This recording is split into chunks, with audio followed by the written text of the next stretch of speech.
Thank you for auditing the Always Positive New Music Review Show, hosted by French Professor, who every Thursday I try to do something different. This has been a ridiculously good week for my channel.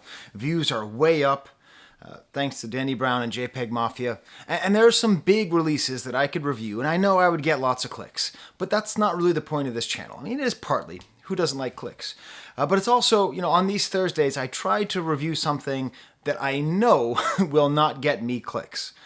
Something either underground or something in another language. What I'm going to be reviewing now is not underground at all, but it is mostly in French. It's the album Mélusine by Céclie McLorin Salvant.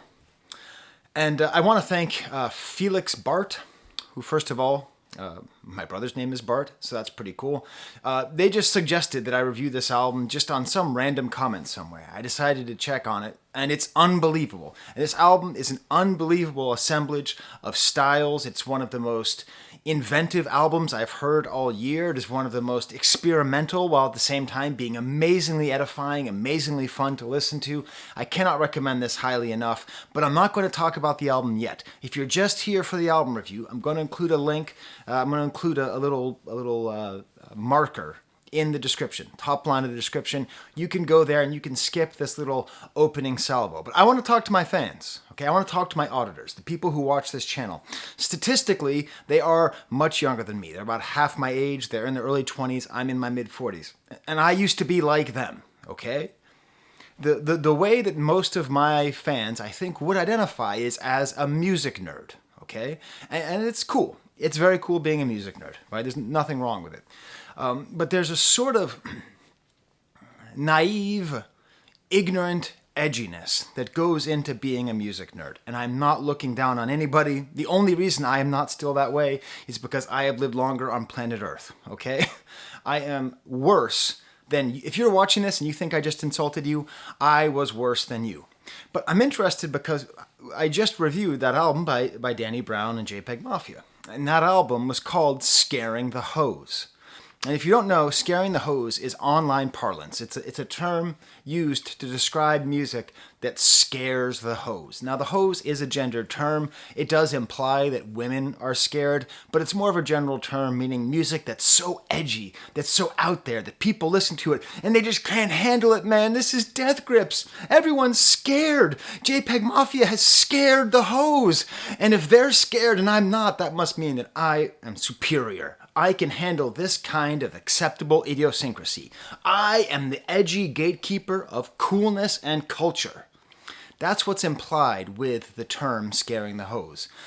And a certain amount of understanding that you are superior to the hose, which I don't think it needs to be feminized. I don't think it needs to be necessarily derogatory towards women. It's more derogatory towards normies, towards people who like normal things. So this album by Céclie McLorin Salvant does not scare the hose. It scares the bros. The kinds of guys who sit around, and it's mostly guys, who identify as music nerds and would listen to JPEG Mafia and go, yeah, this is it, man. This is so experimental. Ah! This album by Céclie McLorin Salvant is probably going to win 1,000 Grammys, is probably going to be on sale at Starbucks, is probably going to be on NPR, and it's way more experimental and interesting than JPEG Mafia. And I'm sorry that you're scared. I'm sorry, bros. You're so scared. I don't blame you. I would have been scared when I was your age, too. I hated NPR music. I hated Starbucks World Music. I hated jazz singing. I hated all this stuff because I was overly socialized in a masculine way to believe in dominance and gatekeeping and edginess and all that. And I was just too afraid. I was too afraid to embrace this kind of music, this kind of experimentation, this kind of polish. Thankfully, I have grown, primarily just through age. Also, my wife, when I was listening to this album, she was like, are you listening to this ironically? This is the kind of music you used to make fun of me for listening to. And it's true. Unfortunately, my daughter's really into jazz singing, so I've gotten into that. I mean, I think a really good example, because this album is mostly in French, is that, when I was younger, the only, old French musician I would listen to was Serge Gainsbourg, because he was edgy, because he was experimental, he's wonderful, he's still my favorite. But I would see him and I would compare him to, I don't know, someone like Léo Ferré. And I would just be, like this guy speaks to me, Gainsbourg is for the music nerds, But you grow. And you learn to experience different kinds of experimentation. You learn to accept things which might be acceptable to a 50-year-old woman who listens to music in her Volvo driving to a meeting. Okay? Can you handle that? Can you handle that might be good art? Can you? If you can't, I don't blame you. Younger me, that's who I'm talking to. The bro who's scared is me. So, that's my little opening salvo to you, my viewer who saw my review of JPEG Mafia and thought this was interesting. Can you hang with this album? If you can hang with this album, you are cooler than I was when I was your age. If not, that's fine. So, 6 minutes, there you go. The thing about this album that makes it so experimental and so interesting is it mixes genres. Okay, lots of things mix genres. Across the years. Okay, that's impressive. Across the decades. Whoa, wow. Across the centuries. Across the continents. Okay? This is an album which ends with translating a song that was a poem that was written 800 years ago in a mostly dead regional European language into a New World Creole. That's the kind of experimentation this album is on. It is so deep. It requires so much research. But I've done the research. I'm here to share it with you and to see this wonderful thing. Because the thing is, this album is all in French, but it's by a woman whose father was Haitian, whose mother was French, and who grew up in America. And just in case you're too comfortable, so happy with me about how much I am challenging English hegemony, which I do on this channel as much as possible, as much as I want to. I challenge English linguistic hegemony. We must fight it, but this is made by an American. And I believe this album, all in French, is proof of why America is the best place in the world for culture. Does that make you mad? That's okay. I'm going to explain that at the end. So feel free to type your angry comments before I justify my position. But this album is very American in that way, in this amazing assemblage, the hybridity of this whole project, this mishmash of togetherness of different centuries and different genres and different continents and different cultures. And it does it all, and this is important, and this is a very sophisticated thing I'm about to say. It doesn't suck. Yeah, that's the kind of analysis you're going to be getting on this video. It doesn't suck. It doesn't feel like a master's thesis, okay?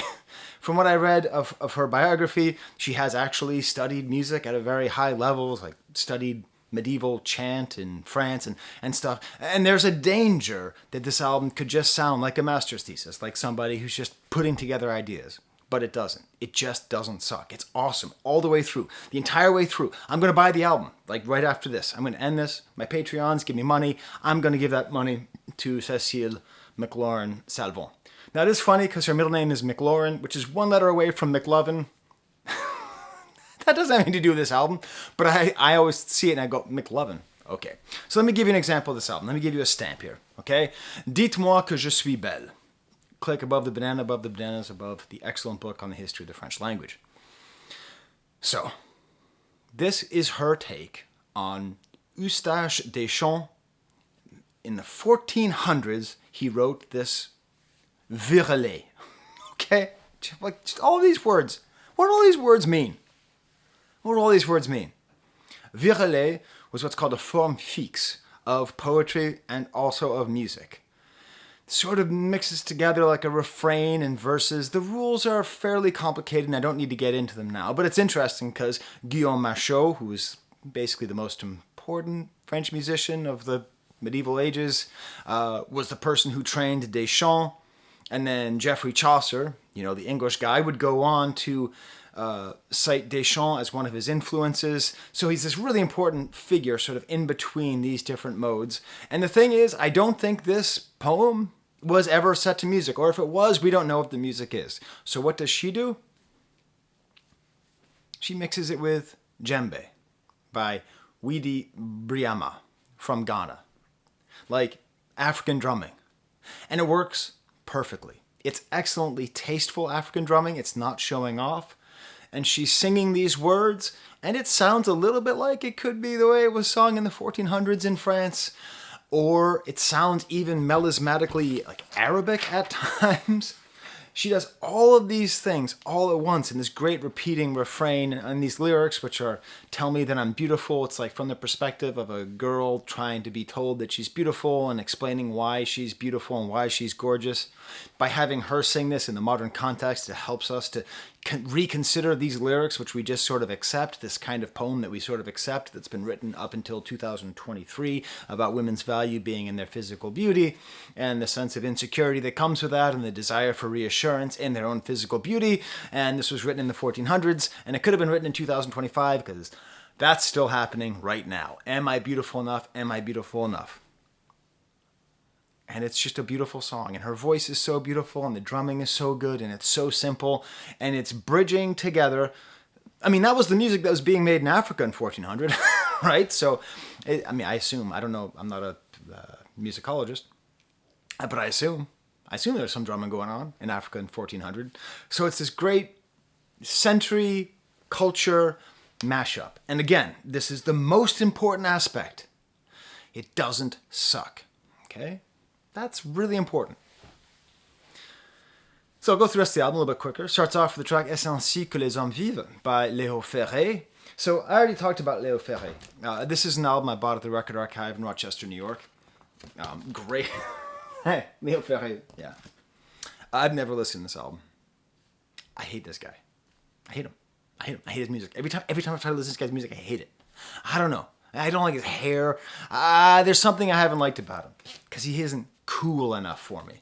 Now, when I say I hate him, I'm saying that in a way where, like, I know I'm wrong. I know, actually, today I'm going to listen to this album and I'm going to be like, oh, yeah, I was wrong. I was smart enough to buy the album.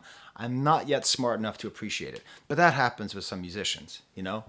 But I listened to them back to back, the original and Cécile's version, and I have to say, I prefer Cécile's version. The original is kind of like South American rhythms, and the style's a bit more spoken. The lyrics are wonderful. You know, the dead are coming to the table and can't tell the difference between wolves and dogs, and all about the sort of stupidity of humanity. But just her singing and the way it interacts with this piano and this bass. And it's very jazzy. And I've really only in the last 3 years understood that jazz singing is not the worst thing ever. And I understand that it's difficult, but I found it in the past grating and annoying. Okay? Just, bleh, no thank you. But I'm older now. I'm smarter now. I've had my mind and my ears open. I've listened to music that my wife likes and my daughter likes, and I realize it wasn't beneath me. I was beneath it. I was the bro that was scared. And it's a great opening. It's a great opening because, you know, this is a song which is from, I think, from the 70s. And then she goes back to the song La Route Enchantée by Charles Trenet, the singing fool. So now we're going back to like a soundtrack to a 1938 movie. It's not like the biggest hit of Trenet, who has a lot of hits that you know. La mer, qu'on voit danser. You know that one. But it's, what I like about what she's able to do is she's able to change it a lot. You know, it's more jazzy in this version. There's great descending lines happening here, some cool clapping at the ending. But she maintains the playful nature of Trenet. Like, she was able to maintain the kind of deep thoughtfulness of Ferré in the first one, and in this one she has the playfulness.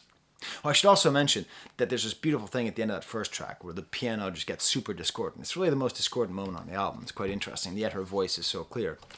But this Route Enchantée is just another great follow-up, and it's like she's taking us backwards through the French songbook. The next song is called Il m'a vu nu. I know that my former French professor is going to be watching this because he watches a lot of my videos, especially if they're about French. Even though I am a professor of French, okay? Even though I have my doctorate, even though we are theoretically equals, it still makes me anxious to pronounce French knowing that my former French professor is watching. But hey, if I don't pronounce it properly, it's kind of his fault anyways. So, you know, that's how it works when you're a teacher. All of your students' mistakes are your fault, and all of their successes are due to their hard work. So this is just a beautiful kind of piano, like nice minor notes on the piano, upbeat and jazzy. And what I find interesting is that this is, and the thing, okay, so I'm acting like I'm a big know-it-all. I had to spend a lot of time doing research. I knew the name, Mestanget. I'd never heard it pronounced. It must be Mestanget because there's two T's at the end. It was a made-up name anyways. One of these figures from the sort of turn of the century, meaning the turn of the 20th century, this woman who was like a flower seller and then becomes the highest paid female entertainer in the world, someone apparently whose legs were insured for $50,000 if we are to believe Wikipedia, which, as a professor, I could tell you, sure, you can believe it enough. And somebody who I wasn't really aware of. Like, I knew that she was part of the kind of Moulin Rouge thing. I'd heard the name before, but this whole album, this album by Cécile, is giving me this chance to really interact with this older music and understand it just with these little tiny slices. And what I love is that this song, which is a very sexual song, He Saw Me Naked, it's sort of a thirst trap song, you know? Like, this is a very TikTok friendly song, you know? It's like a woman saying, like, oh, he saw me nude, and he saw my woo-woo, and he saw my, and oh, I don't know about my, it really is that kind of song. I mean, for the time, I think it was probably made in the 20s. I'm not sure when the original was made. Feel free to tell me in the comments if you want. But it was a very, very sassy song, right? But what I like is that she kind of messes up the song, Cécile does, because she cleans it up. She makes it nicer. She makes it beautiful. I did read while researching this Jean Cocteau, who's a super important French filmmaker and poet and socialite. So he's the French Andy Warhol of the early 20th century, middle 20th century. He, at her funeral, described her as this, Mistinguett. Her voice, slightly off-key, was that of a Parisian street hawker. Husky, trailing voice of the Paris people. She was of the animal race that owes nothing to intellectualism. She incarnated herself. She flattered a French patriotism that was not shameful. It is normal now that she should crumble like any other caryatids that are great and marvelous epoch that was ours. What I love is just this description of her as being this kind of rough, sensual thing. And this version of it does not have that same woozy seductiveness. But it's still good. It's still nuts. Then we get to the stamp. So then we went from the 70s to the 30s to the 20s to the 1400s. And then we're done. We get an original song, Doudou. Gorgeous grand piano turning into just a straight jazz song. This was the song where my wife goes, this doesn't seem like something you'd like. And it's true. It takes me a while to like music that's this good. To music that would not scare a hoe. You know? But... it's so well made. There's like Latin percussion, a beautiful saxophone solo, nice guitar work whole way through. It's sort of a loving song. A doudou is a word that's also for a stuffed animal, and you get the sense that this is a love song about a person, but it could also theoretically be about a stuffed animal. And then the end, I think she might be singing in Creole, or maybe my headphones weren't great. Some marimbas, doudous, cherry, moué. It's hard to tell. She mixes between languages. Next up, she's challenging the hell out of me. You know that? She's like, oh, Skye, you think that you're cool with French culture? Awesome. Yeah. Here's medieval stuff. Medieval stuff? I took a class on Old French. Par East Cervelle, foot...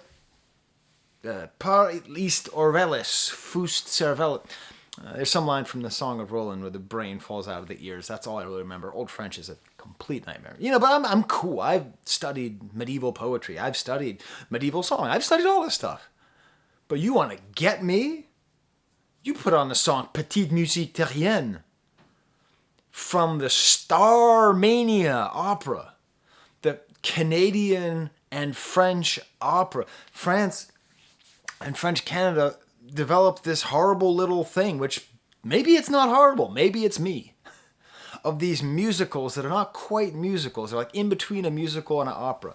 They're as ponderous as an opera and as tedious as a musical. And they mix them together. And seriously, do yourself a favor. Watch the 80s nightmare, late 70s nightmare that is Starmania. Look it up on YouTube. There's like these... It's like a... I don't know, it's like a cyberpunk... I can't even tell you just how cheesy and goofy it is. But Cécile Salvant turns it into something amazing. She takes this song and she was able to extract from it a certain greatness, a certain jazziness, which is not dissimilar to one of my favorite of the sort of old jazz standards, St. John's Infirmary. She even takes it and makes it into a borderline spiritual with this very low piano. It's an amazing act of transformation because you listen to the original song and, this is not like I can overlook old cheesy, but recent cheesy, you are really scaring a bro. Okay? But it's good. It's really good. Not the original. I mean, the original's fine, I guess. I don't know. It's not my thing. But this version is wonderful. We then get to the heart of the album, and I really mean the heart, the beating heart, the centerpiece, which are 3 songs, all tied around this theme of hybridity and the woman serpent. Okay? So there's Ida, Mélusine, and Wedo. Okay? So let's go middle out.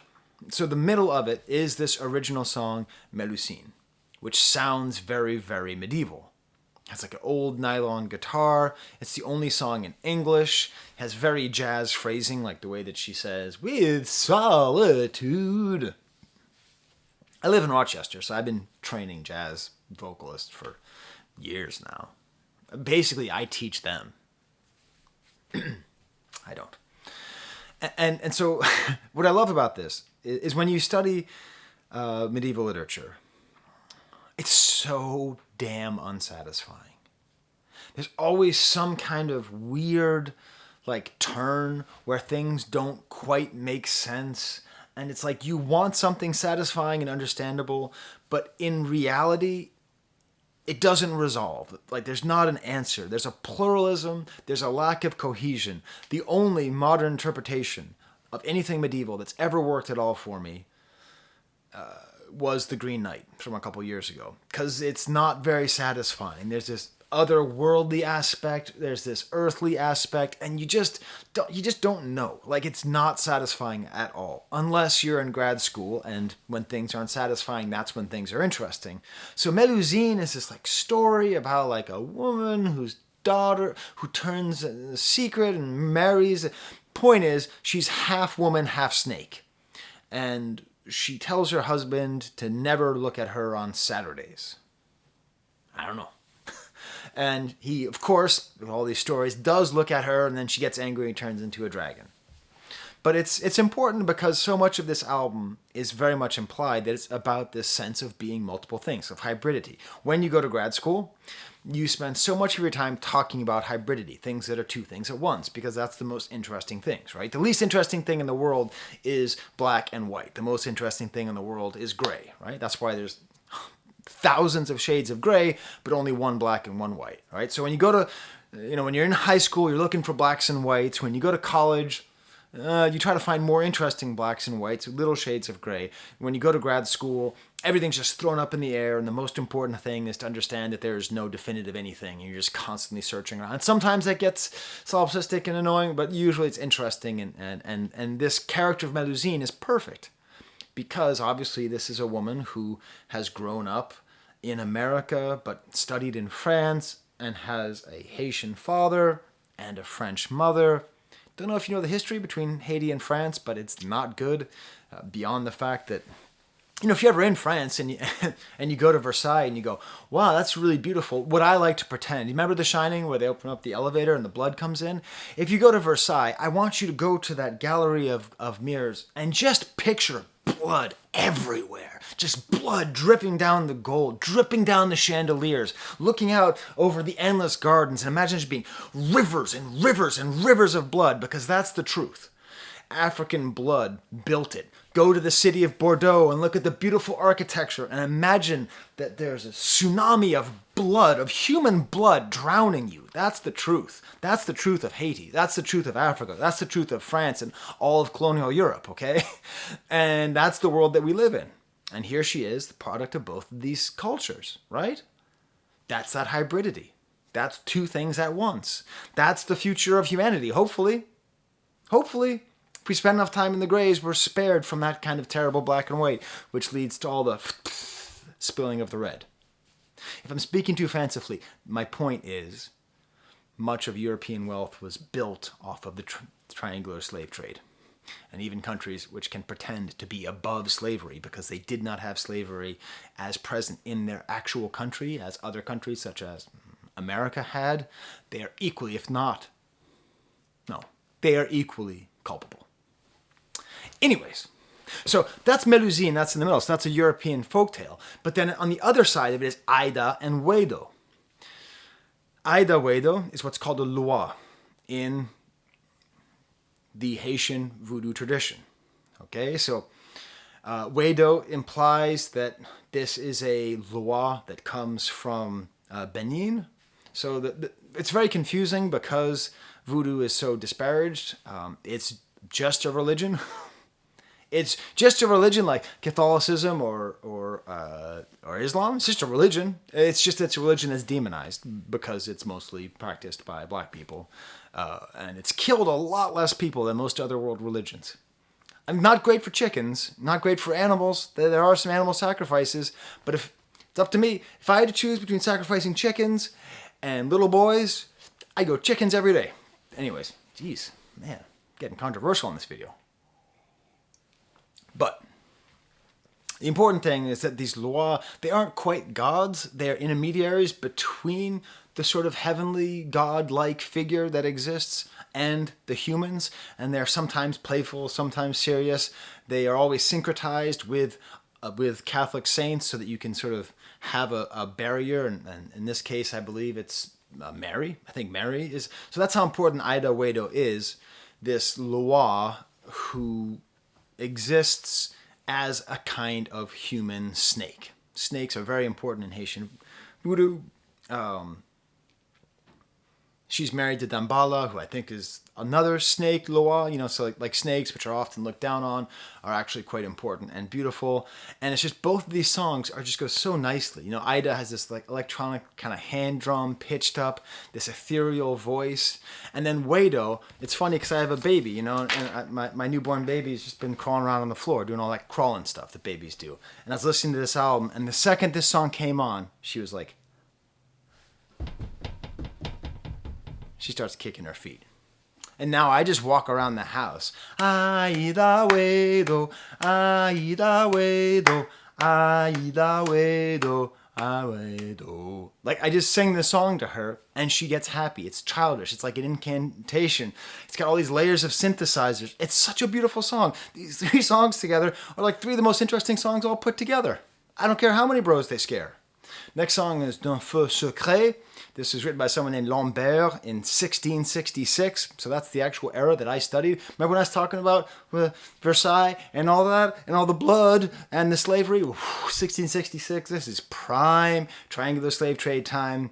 And what I like about this is it strongly reminds me of one of my favorite relics of the 20th century, Switched on Bach, by Wendy Carlos, okay? Wendy Carlos used the Moog synthesizer. Moog? I don't know how to pronounce it. One of them's a hockey player, the other's a keyboard. Moog, I'll go with Moog, whichever one.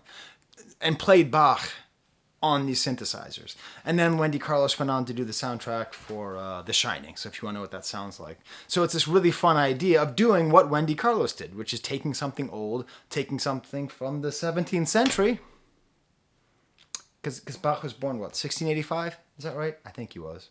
Is it going to say here? I think that's when Bach was born. Because I think he was born the same day that, the same year that Louis XIV revoked the Edict of Nantes. Okay, I'm going way into the weeds here. Point is, it does that neat thing. Next song, Le Temps est assassin. Another tough one for me to get to because this is a 1985 pop song, like exactly the kind of music that I hate the most. 80s synthesizer stuff with 80s guitar and chimes. You know, it's funny because there was a huge American artist in France named Carole Frederiks. Carol Frederick. I've always wanted to like her music because like she's this great story. She just went to France and became a superstar. As a matter of fact, her sister does tours and talks about Carol Frederick's life. As a matter of fact, her sister, her brother, was Taj Mahal, the blues singer. The amazing American story, amazing French story. But I listen to Carol Frederick's music and the same way I can't listen to Whitney Houston. This is my problem here. This is not Whitney Houston's problem. The fact that I think that Whitney Houston is bad. It says bad things about me. Okay? That's why I'm a bro, and I'm scared by that kind of instrumentation.